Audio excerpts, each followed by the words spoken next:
Alors, bonjour à tous, nous voici avec la deuxième vidéo à destination des 5e Cervantes du Collège Vauban de Maubeuge et on va reprendre là où on s'est arrêté hier.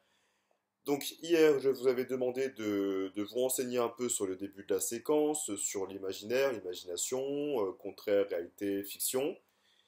Et le merveilleux aussi, hein, qui faisait partie également des idées à retenir par rapport à l'imaginaire.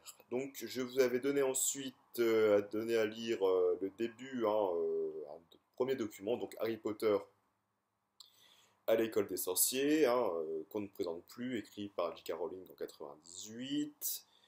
Ici, donc l'idée c'était de voir un peu hein, comment on pouvait rattacher pourquoi on pouvait rattacher ce texte à la séquence. Bon, je pense que vous le savez tous, hein, Harry Potter reste un des best-sellers en matière de fantasy. Donc voilà. Alors ici, nous sommes au tout début de l'œuvre d'Harry Potter. Donc ici, Harry vient juste d'intégrer l'école de sorcellerie, donc Poudlard, et il découvre les lieux, donc le château de Poudlard. Voilà.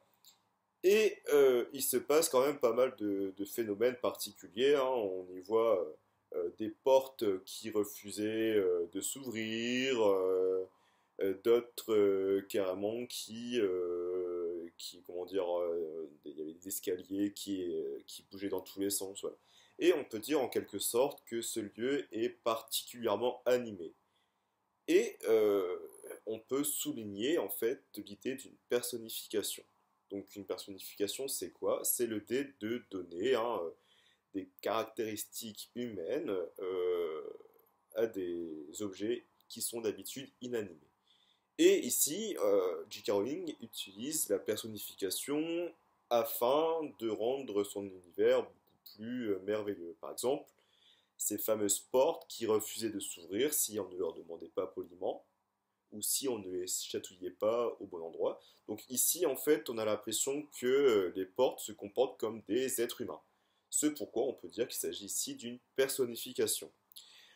Ensuite, autre phénomène particulier hein, de ce fameux château, sont les fameux fantômes. Donc ici, on fait allusion à deux fantômes qui sont quasi sans tête et Pive. Alors, il y a deux fantômes qui ont deux caractères différents, hein, pour deux caractères différents. Quasi sans tête est le plus sympathique, hein, le plus amical.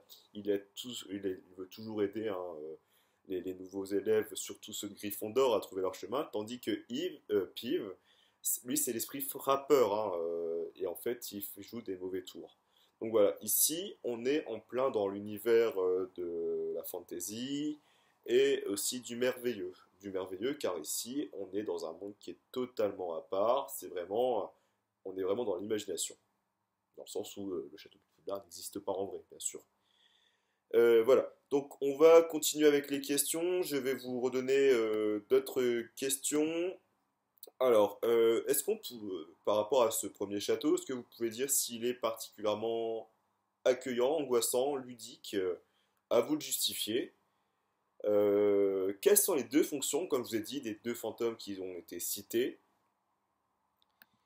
Et à votre avis, quel est l'intérêt de ces éléments magiques pour l'éducation des magiciens? À votre avis, pourquoi on peut dire que la magie leur permet en fait de grandir ici? Voilà.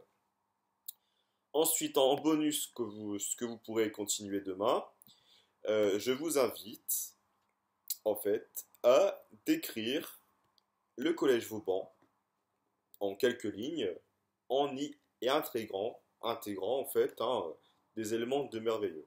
Voilà, donc à l'image en fait hein, du château de Poudlard, vous devez imaginer, repenser en fait le collège Vauban en y incluant en fait des éléments de merveilleux comme comment dire, comme l'aurait pu faire en fait J.K. Rowling. Voilà.